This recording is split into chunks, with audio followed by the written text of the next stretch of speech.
What is going on, Fightful Faithful? Welcome back here to another interview. Here today is myself, Corey Brennan, and I am interviewing today a man who has been very much adopted by the Irish wrestling scene here over on the Emerald Isle, Jesus pronunciation. But- and he's a newly minted OTT Gender Neutral champion as well, Mr. Goldenboy Santos. How are you doing today, Santos? I'm good, Corey. Thank you for having me once again here. Don't worry about the pronunciation because that's probably not the worst thing you're gonna hear in this interview, due to misspelling or something like that. It's fine. Don't worry. And we'll start off with kind of what we left off with last time when I interviewed you. We talked about what your goals were going to be for the rest of 2024. You really started to start gaining momentum in OTT at the time and so on. But we're already in August and you've already got the goal ticked off. The general neutral title. It was a hectic match at ScrapperMania. I had Ilya Zarkov, I had Dan Barry, I had Man Like Darius, and I had your, let's say, frenemy in Dara Lynch in the match. And what did it mean to you to win the title in that match?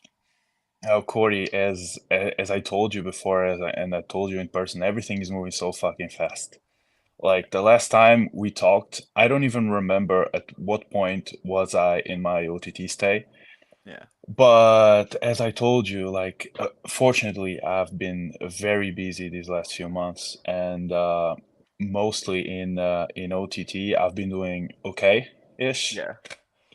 Culminating in the stadium event that was completely mind-blowing. I never had that type of experience in wrestling in my career till then. And it was, I think you can see it, you saw it for sure live, and you can see it on the OTT on demand, that I was very, very emotional about this because there's not just these last few months at stake, it's been the whole journey. Hmm. Like people sometimes don't even realize what it means to like a random Portuguese guy that has practically no scene back home to make it to one of the biggest OTT stadium events. Like as I told on social media, and I tell this from the bottom of my heart, I statistically I should not be in that show, Hmm. even less like winning a belt. So I'm completely overwhelmed by all this situation. I'm very happy, and I'm very fortunate that OTT and the Irish fans have adopted me as their son. So I'm I don't know what to say. Like I'm still buzzing. I'm still living off the adrenaline of last week. Yeah. I'm just very happy human being right now. And the gender neutral title is an OTT title that's been around since 2018, and there's been some significant champions over that time period. Obviously, you took it off Ilya Zarkov, who's held it since April, who held it since April. Celine has held the title. BDE have held the title twice together. Jay has held the title. LJ Cleary, Sammy D, Session Mont Martina, Mark Haskins, Adam Maxted, Terry Thatcher. It's really a very long list of top Irish talent, and with Celine, top French talent who's held the championship. Does that put a bit of pressure on your shoulders to with the title, or is it kind of something where you've held championships before, you know what you got to do now, and just getting that underway? Like I wouldn't say pressure. I would say responsibility. With all the names that you said back, they are all very good wrestlers, very proficient wrestlers. Yeah. Um, for example, we just had LJ Query, one of the former champions. He wrestled Nick Nemeth during this weekend. So there's high stakes when you hold a company's championship because something is expected from you. I wouldn't call it pressure. Like pressure are the civil workers that have to get up at 5 a.m. to go to work in wherever weather conditions. I call it responsibility. It's pretty much a privilege that I would try to maintain and maybe raise up a little bit on the title's value.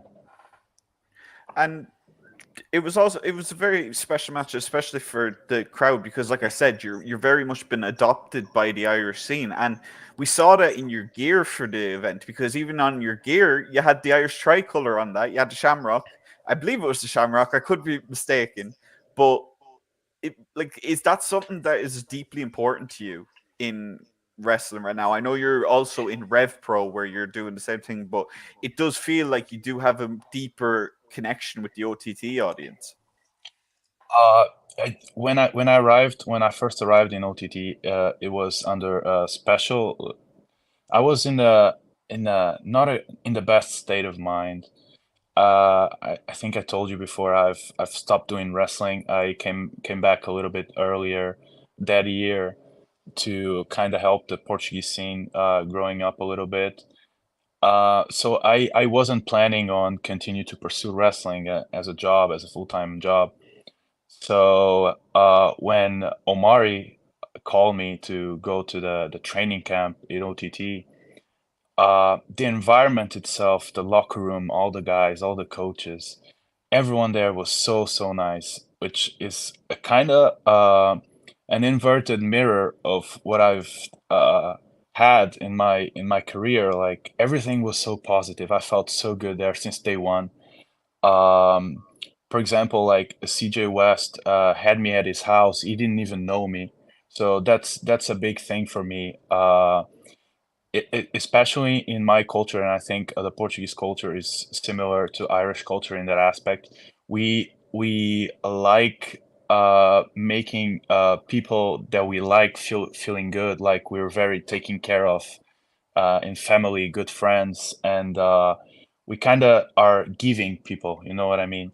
Yeah. So I immediately felt connected to the culture, the way of thinking, and it that's pretty much it. That's why Ireland and OTT in special have such a special place in me. Like I've told some guys before that OTT saved my career and gave my life a purpose again. Because when I stopped wrestling, wrestling was the main goal that I had, that I woke up to and tried to improve every day. And when I stopped wrestling, I was in a state that I didn't know what to do next. I didn't know what my passion was. So I'm very thankful to them for that.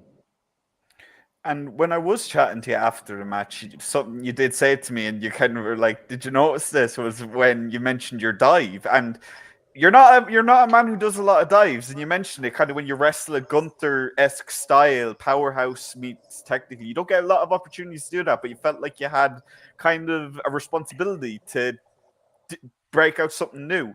Was that something that you long knew you wanted to do if you were on the ScrapperMania card and then it was kind of just a case of putting it together? Or was it kind of like you were asked, "Oh, what do you want to do in this match?" And you were like, "Yes, this." So, as a wrestler, I think we have a responsibility to the card that we're in.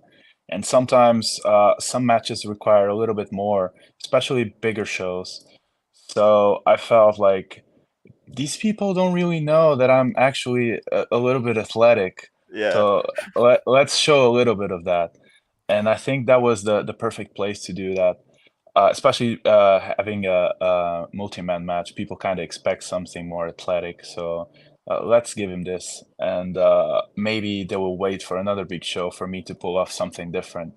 And I have some tricks in the bag, guys. That's I can't wait to see what you have in store for people. But uh, before we move off the gender neutral title and that match, I do want to highlight one quick thing. And the Daryl Lynch stuff has been excellent. The stuff with Daryl Lynch's mum has been absolutely excellent. But we saw at ScrapperMania, a man like the Reese, he's kind of swooping in there underneath you there with Daryl's mum. You got any comment on that? Um, I mean, if you saw after the match too, if the Reese wants to step up to Dara's mommy, he's got to go through me. Yeah. Maybe we can do it. Good gender neutral title on the line. Come on, Joe. Darren's mom on the pole match. Oh, jeez. But just the last thing I want to ask about ScrapperMania in general was at the end of the show, we had that incredible moment with Barry Beacle where he won the OTT World title, and you all came out to celebrate him with him. And it was just one of those atmospheres. And I'm getting goosebumps thinking about myself here because it was one of those really rewarding moments in wrestling with a top babyface. What was it like to be in the ring, like celebrating with Barry after that? And just like, I know, obviously, unfortunately, he did have to relinquish the title due to a torn rotator cuff, but in that moment, what was that like? It's kind of where you're watching a movie, seeing the hero's way is the hero's way that it says. Yeah. Like through all the ups and downs, Barry has been an OTT OG, and Mm. he's been there through the ups and downs. And you can see that clearly the audience loves him, so he has a deep connection to the audience.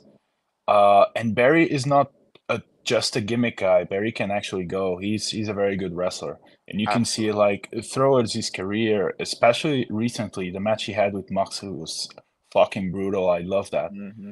and being the culmination of this story of finally Barry getting the belt that in the story he shouldn't be the wrestler, the world champion wrestler. So having that culminate in the biggest show in OTT's recent years it brought me goosebumps as well because he is the ultimate underdog and he made it happen.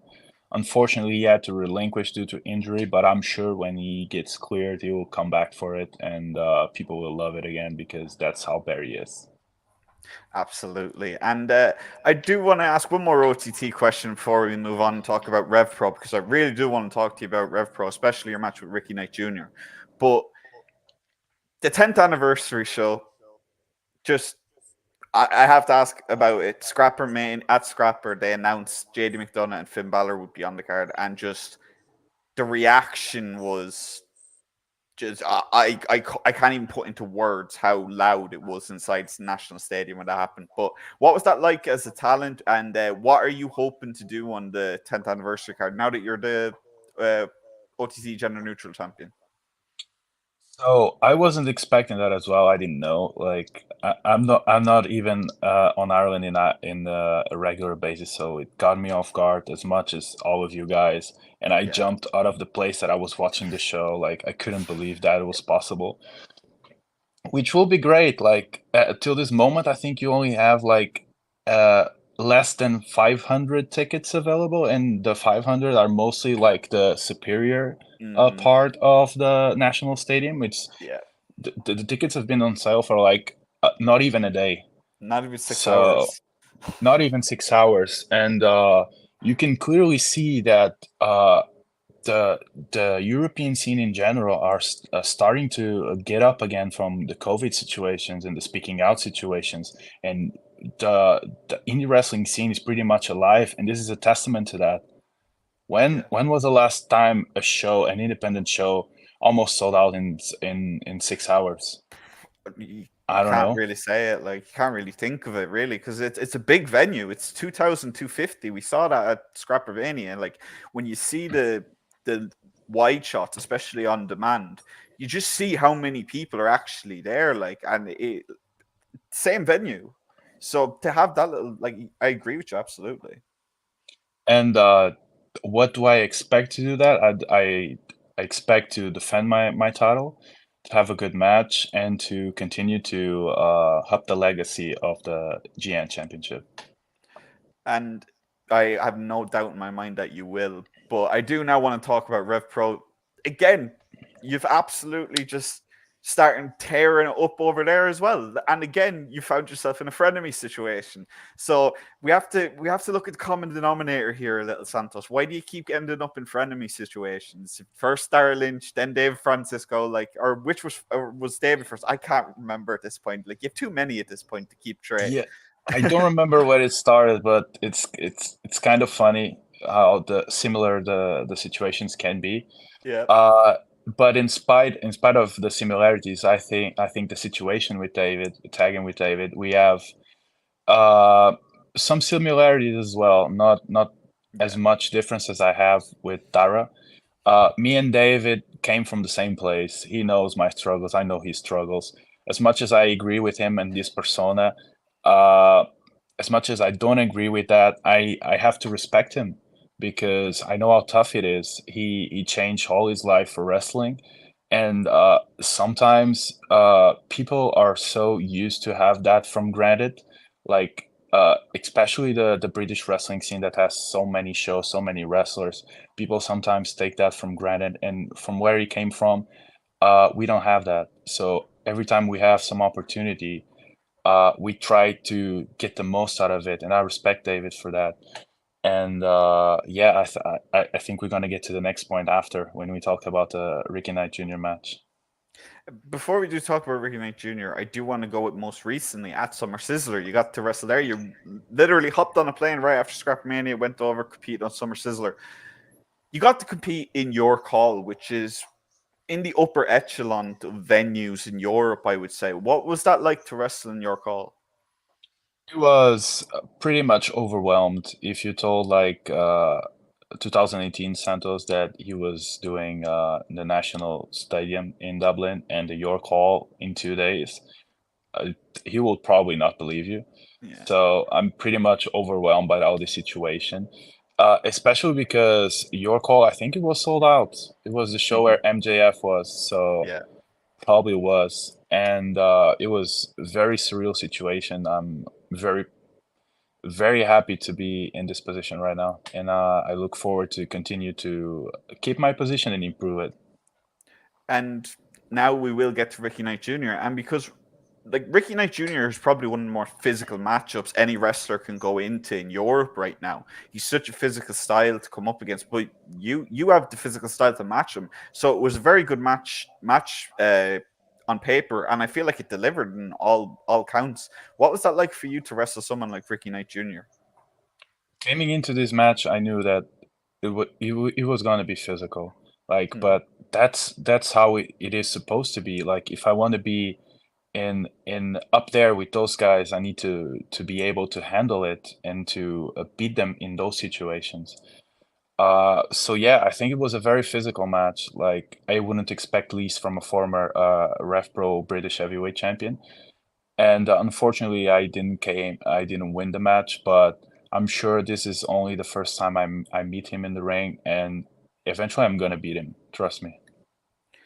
And what? And I have to. I'm going back to the frenemy thing again, but more in a serious tone. Like you've been wrestling in tag teams as well as singles, but the gender neutral title win kind of brings you back to being a singles performer again. Is that something that you find a little difficult to switch between when you're going from singles to tag, back to singles, tag, or is it something that you're just everything's kind of like? It's kind of similar. I consider myself a singles wrestler. That's Mhm. the kind of the wrestling that I enjoy the most. But when the story is well told, like I don't care if it's a singles or a tag, but I'm grateful that I get to do both things and get better at both things at the highest level in Europe. Yeah. And so before we do wrap up, I do want to just ask you again because, like I said, we last time I spoke to you, you set out your goals for 2024. You've already pretty much, I'd say, you've ticked all of them off at this point. You wanted to wrestle more across Europe in the bigger promotions. You wanted to wrestle in promotions like RevPro, and you ended up doing it. So, what are your goals for the remainder of 2024? And we'll ask you at the end of the year what your goals are going to be for 2025 because who who freaking knows at this point with you? I kind of put myself into a corner right now, right? Because I don't really know. Like I wanted to win a championship. I never expected to come Yeah. so early. So for OTT, I want to